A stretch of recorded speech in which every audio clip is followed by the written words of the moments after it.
Welcome to downtown Chicago, a city built on ambition, architecture, finance, fire, water, and reinvention. Today, we begin inside the Federal Reserve Bank of Chicago Money Museum, a free museum right in the heart of the city where money becomes more than something we spend, it becomes history. Inside, we explore the story of American currency, inflation, counterfeit detection, and what $1 million actually looks like in cash. And seeing $1 million stacked in $1 bills, then in 20s, and then in $100 bills really puts value and volume into perspective. It's one thing to talk about money, but it's another thing to stand next to it and see how much space it takes up. After leaving the museum, we stepped directly into downtown Chicago, surrounded by steel, glass, history, and that unmistakable energy only this city has. Before heading to our boat tour, we decided to walk through the city and take in a few iconic stops along the way. Our first quick photo stop was Flamingo, the bold red sculpture by American artist Alexander Calder. Standing there among the federal buildings, the sculpture feels playful and powerful at the same time, a burst of color against Chicago's serious architectural backdrop. From there, we continued toward one of Chicago's most famous landmarks, Cloud Gate, better known as the Bean. And honestly, it never gets old. The reflections, the skyline, the people gathering underneath it. It's one of those places where tourists and locals all become part of the same picture. After spending some time there and taking in that perfect downtown photo moment, we made our way to the boarding point for our 90-minute Chicago River architecture tour. And this is where the city really begins to tell its story. As the boat pulls away, Chicago opens up around you. Bridges overhead, towers rising on both sides, the river cutting through the city like a living timeline. The Chicago River is only about 22 feet deep, but its impact on the city is enormous. This river helped shape Chicago's growth, its engineering reputation, and even its survival. At one time, the river was deeply polluted and flowed toward Lake Michigan, the city's drinking water source. So Chicago did something bold. It reversed the flow of the river, one of the greatest engineering achievements of its time.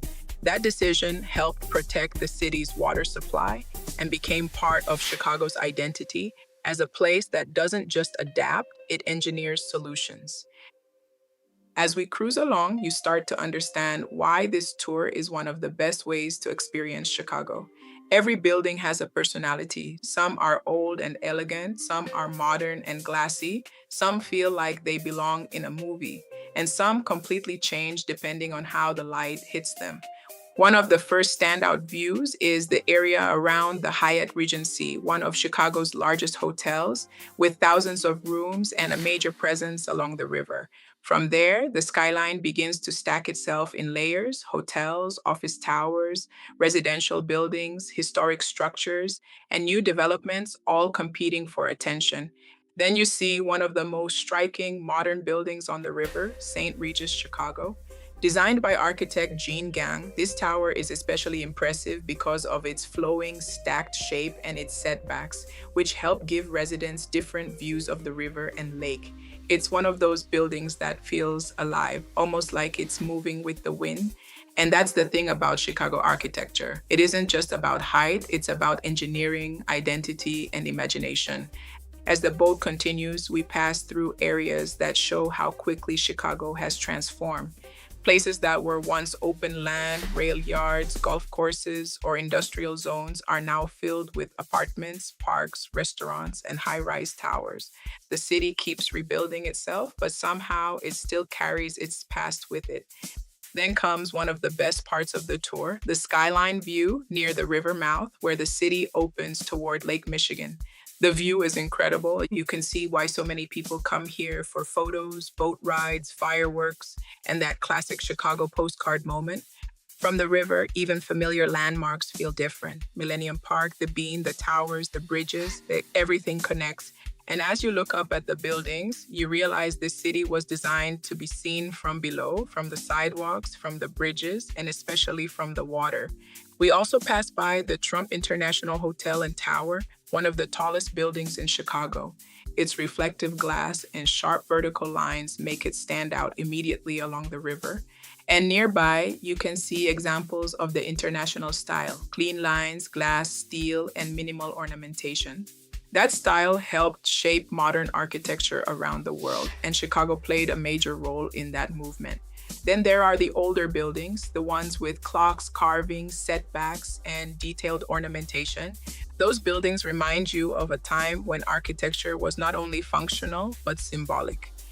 A clock tower told people the time. A grand entrance showed prestige. A vertical design pulled your eyes upward and made the city feel taller than it already was. As we continue down the river, we see the meeting point of Chicago's branches, a place represented by the city's famous Y symbol. That symbol is more than decoration. It represents the branches of the Chicago River and the way the city grew around them. Further along, the tour points out residential towers, riverfront developments, bridges, and older structures that once served Chicago's industrial past. Some buildings look like sails, some look like stacked boxes, some feel Gothic, some feel futuristic. That variety is what makes Chicago special. It isn't one style, it's many eras, speaking at the same time. One moment you're looking at a building inspired by old European Gothic design with details that remind you of cathedrals. The next moment you're looking at a sleek glass tower that feels like it belongs to the future. And somehow it all works. That's Chicago, a city that survived fire, reversed a river, built upward, and turned architecture into part of its identity. As the evening light settles over the water, the skyline becomes even more beautiful. The glass towers catch the sunset, the bridges frame the river, the boat moves slowly through the canyon of buildings, and every turn gives you another view worth remembering. This was more than just a boat ride. It was a moving classroom, a history lesson, and a front row seat to one of America's greatest architectural cities. From the Federal Reserve Money Museum to Calder's Flamingo to the Bean and finally to the Chicago River, this day gave us a perfect mix of money, art, history, design, and skyline views. And if you're visiting Chicago, this is one experience I would absolutely recommend. Start downtown, walk the city, take your photos, then get on the river and let Chicago tell you its story from the water. If you enjoyed this video, don't forget to like, subscribe, and drop a comment below. Have you taken the Chicago River Architecture Tour before, or is it now on your list? Drop a comment and share your experience. Thanks for watching, and we'll see you in the next adventure.